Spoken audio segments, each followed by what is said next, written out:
देखिए दोस्तों, ये हमारा क्लास 10th का अध्याय जो है 2 है, यानी कि लेसन नंबर 2, जिसे हम कहते हैं बहुपद यानी कि पॉलिनोमियल्स।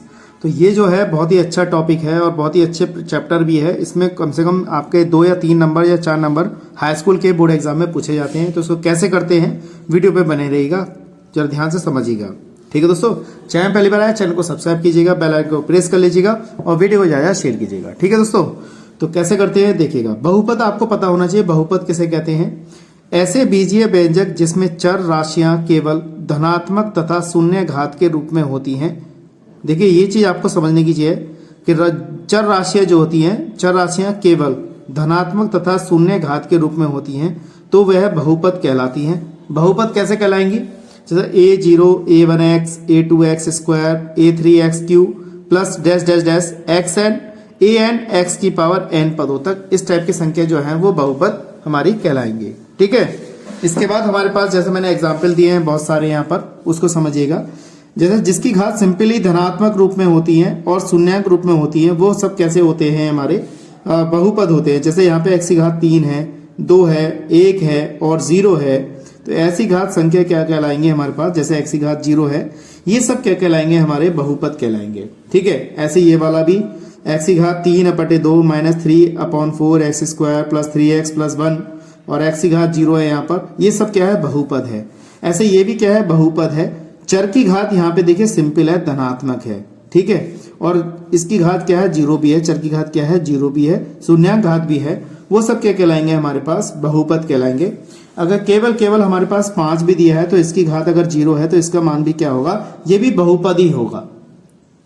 अब बात आती है यहाँ पे कौन से पद बहुपद नहीं होंगे, कौन से पद बहुपद नहीं होंगे, यानी कि पॉलिनोमियल्स नहीं होंगे।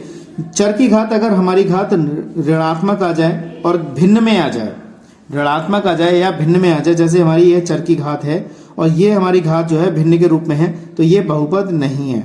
ये भी घात माइनस में है, ये बहुपद नहीं है। तो मैंने दोनों बता दिए यहाँ पर। जिसकी घात अगर ऋणात्मक हो और भिन्न के रूप में हो, तो वो वाली घात हमारी क्या है, वो पद बहुपद नहीं कहलाते हैं। इसके बाद अगला रूप है हमारे पास बहुपद का मानक रूप। बहुपद का मानक रूप आपको अच्छी तरीके से पता होना चाहिए। यदि किसी बहुपद को चर राशि की घातों के आरोही क्रम में अथवा अवरोही क्रम में, सबसे मेन चीज है आपको पता होना चाहिए, आरोही क्रम में और अवरोही क्रम में व्यक्त किया जाता है, तो बहुपद मानक रूप कहलाता है। जैसे सबसे बड़ी घात, फिर छोटी घात, फिर छोटी घात। तो ये कौन सा क्रम है हमारा, अवरोही क्रम।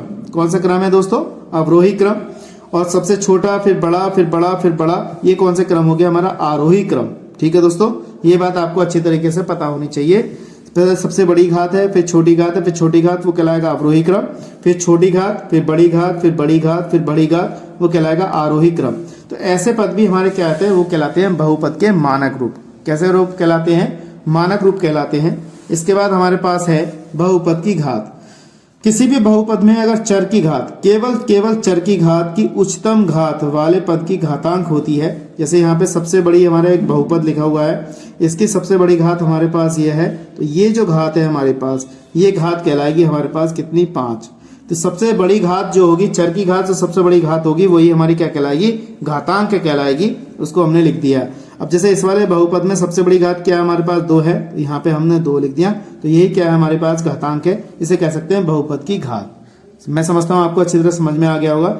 चैनल पहली बार आए, चैनल को सब्सक्राइब कीजिएगा, वीडियो को ज्यादा शेयर कीजिएगा और बेल आइकन को प्रेस कर लीजिएगा। ठीक है दोस्तों, नेक्स्ट सवाल पे आते हैं, नेक्स्ट क्वेश्चन पे आते हैं, नेक्स्ट टॉपिक पे आते हैं। वीडियो पे बने रहिएगा।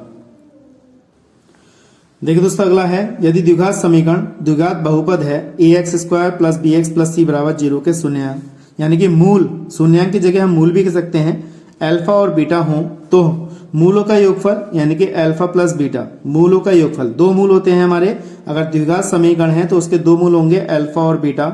इनके मूलों का योगफल जो होता है -b/a। इसको अगर हिंदी में करके हैं तो अल्फा प्लस बीटा बराबर -x का गुणांक, यानी कि x का गुणांक हमारा क्या है, b है, तो यहाँ पे हमने b लिखा है। और x² गुणांक, यहाँ पे x² का गुणांक क्या है, यहाँ पे a है, तो हमने यहाँ पे ये लिखा है। तो आप चाहे तो ऐसे याद कर सकते हैं, चाहे ऐसे याद कर सकते हैं। अब 2 शून्याङ्कों का हमारे जो गुणनफल है, या 2 मूलों का गुणनफल, शून्याङ्क कह दीजिए या मूलों का गुणनफल कह दीजिए, तो वो हमारे यहाँ पे है अल्फा इंटू बीटा बराबर c/a। तो अल्फा इंटू बीटा बराबर अचर पद, अपॉन में एक्स स्क्वायर का गुणांक, अचर पद बटे एक्स स्क्वायर का गुणांक, इस तरीके से लिख सकते हैं।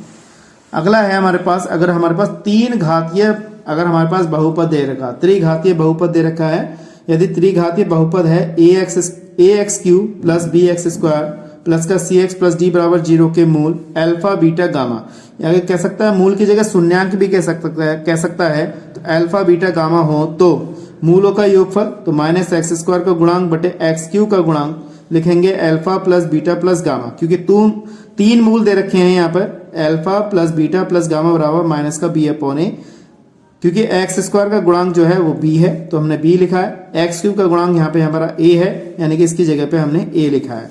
उसके बाद लिखा है दो मूलों का गुणनफल का योग, अगर दो मूल हों, अगर त्रिघात होगा तो दो मूलों का योगफल का गुणनफल का योगफल हम निकालेंगे एक्स का गुणांक बटे एक्स क्यूब का गुणांक, यानी कि alpha beta beta gamma gamma alpha बराबर सी अपॉन ए, तो यहाँ पे इसका हो जाएगा एक्स का गुणांक, तो एक्स का गुणांक यहाँ पे क्या है सी है, तो यहाँ पे सी लिखेंगे, एक्स क्यू का गुणांक यहाँ पे हमारे पास ए है तो ए लिखेंगे, तो ये फॉर्मूला आ गया। अगला है हमारे पास, अगर वो कह देता है मूलों का गुणनफल, अगर यहाँ पे हमारे पास तीन क्या कहते हैं मूल दे रखे हैं, यानी कि तीन शून्यांक दे रखे हैं अल्फा बीटा गामा, और त्रिघात समीकरण दे रखी है, उनका गुणनफल पूछ रहा है, तो उनका गुणनफल होता है मूलों का गुणनफल बराबर माइनस के अचर पद बटे एक्स क्यू का गुणांक, तो मूलों का गुणनफल होता है अल्फा बीटा गामा बराबर माइनस का डी अपॉन ए, तो हमारे पास ये फार्मूला हो गया। मैं समझता हूँ ये सारे फार्मूले आपको अच्छी तरह समझ में आ गए होंगे। इसके बाद मैं आपको नई एक्सरसाइज कराऊंगा इसके क्या कहते हैं 2.1।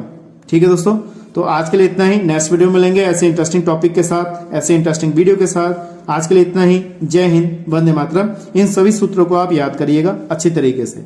आज के लिए